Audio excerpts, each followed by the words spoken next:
शिशु वाटिका inter college में हिंदी दिवस के उपलक्ष्य में अंतर विद्यालय वाद विवाद प्रतियोगिता और सुमन हिंदी साहित्य सेवी सम्मान समारोह का आयोजन किया गया। कार्यक्रम का शुभारंभ मुख्य अतिथि शिक्षा मंत्री गुलाबो देवी और विशिष्ट अतिथि डॉक्टर विशेष गुप्ता ने मां सरस्वती की प्रतिमा के समक्ष दीप प्रज्वलित कर किया।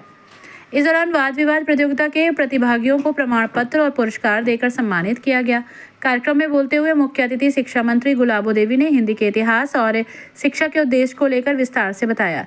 विशिष्ट अतिथि डॉक्टर विशेष गुप्ता ने हिंदी साहित्य के अध्ययन पर बल दिया। कार्यक्रम में मुख्य रूप से रोटरी के पूर्व गवर्नर डी.के. शर्मा, पायल गौड़, काव्य सौरभ रस्तोगी, पंकज दर्पण, भारती अग्रवाल, ब्रजबाला कॉलेज के प्रधानाचार्य ज्योत्सना गुप्ता, हरिनिवास गुप्ता, हरिनारायण गुप्ता आदि लोग मौजूद रहे। तो हिंदी एकमात्र ऐसी भाषा है जिसे लोग आसानी से बोल पाते हैं और लिख पाते हैं, और इसको बोलने में लोग कदाचित नहीं हिचकिचाते हैं। लेकिन कुछ लोगों में ऐसा भी देखा जाता है कि हिंदी बोलने में लोग बहुत हिचकिचाते हैं। ऐसा क्यों हो रहा है?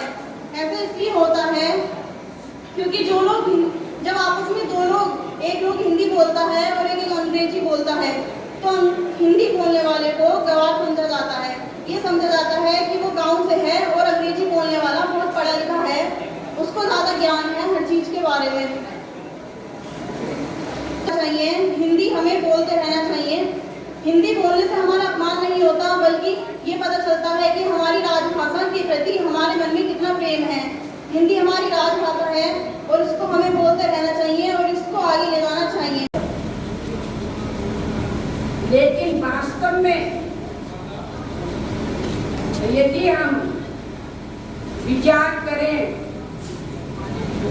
तो जिस प्रकार से अपनी जन्म देने वाली माता का नाम हम नहीं बदल सकते, उसके सम्मान को नहीं बदल सकते, उसके महत्व को नहीं बदल सकते, उसकी गरिमा को नहीं बदल सकते, उसी प्रकार से हम हिंदी भाषा को का महत्व भी कम नहीं कर सकते किसी भी प्रकार से। ये तो सारी भाषाएं विविधताओं वाला देश है, हर प्रकार की भाषाएं हैं यहाँ, सबका अपनी अपनी जगह सम्मान है और होना भी चाहिए।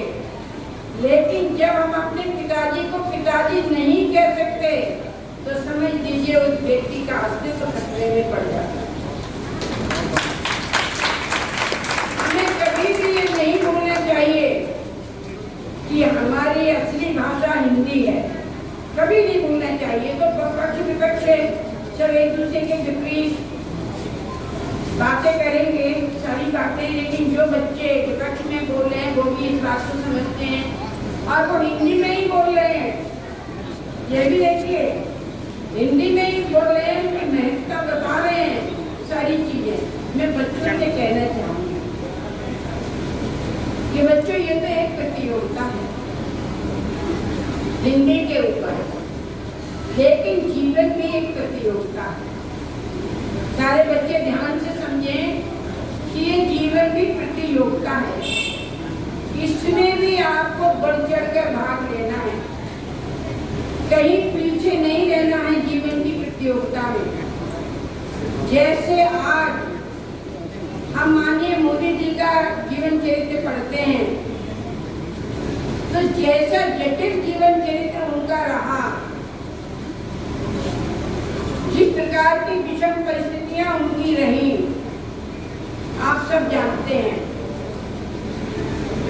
और उन परिस्थितियों का सामना करके उस प्रतियोगिता में भागीदारी लेकर और आगे बढ़कर आज वो कहाँ पर हैं, ये किसी से छिपा हुआ नहीं।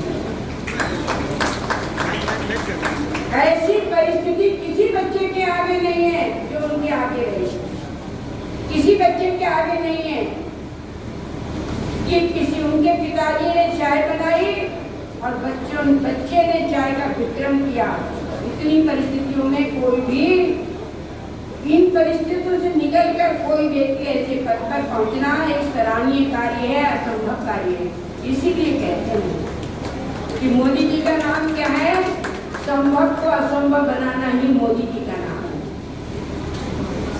सामना करना मोदी का नाम है।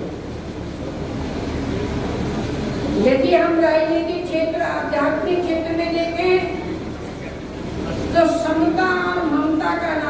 होती है।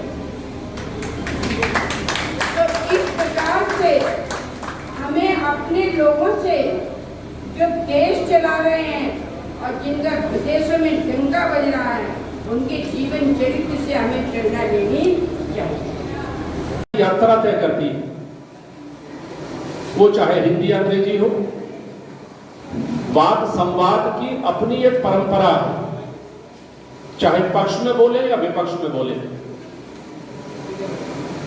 प्रतियोगी जब अपनी बात को प्रस्तुत करता है, वो तर्कों के माध्यम से दोनों को उत्तम प्रस्तुत करता है। अगर छात्रों में बढ़ती उदासीनता है तो अपने तर्कों के माध्यम से उसको प्रस्तुत करेगा, अगर विपक्ष में जाना है तो उसको भी प्रस्तुत करेगा। लेकिन सफलता केवल कम को मिलती है। छात्रों को आज सीख लेने की आवश्यकता है, अपने को आप मूल्यांकन करने की आवश्यकता है कि जीत में कमी कहां रहती है। सफलता का अपना एक मापदंड है। कई बार कहते हैं व्हाट इज सक्सेस, सफलता क्या है? Success is the continuous realisation of the worthy goal. ये बच्चे अगर आगे आने वाले समय में सफल होना चाहते हैं तो अभ्यास करने की आदत डालें। अगर प्रस्तुति बेहतर करनी है तो आपको रटने वाली विद्या से बाहर आना पड़ेगा। लेकिन इस अंग्रेजी शिक्षा ने ज्ञान का माध्यम केवल किताबी ज्ञान के माध्यम से दिमाग में भर लेना, और इसलिए आज वो ज्ञान की जो परंपरा है वो कहीं ना कहीं छात्र को तनावग्रस्त कर रही है।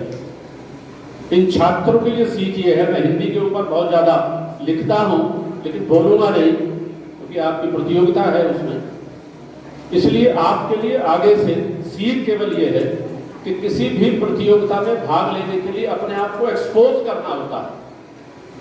और अगर शब्दों के माध्यम से हम रटने का अगर प्रयास करेंगे तो जहां रटने की कड़ी टूटी वहां पूरी की पूरी श्रृंखला आपकी बिगड़ जाती है।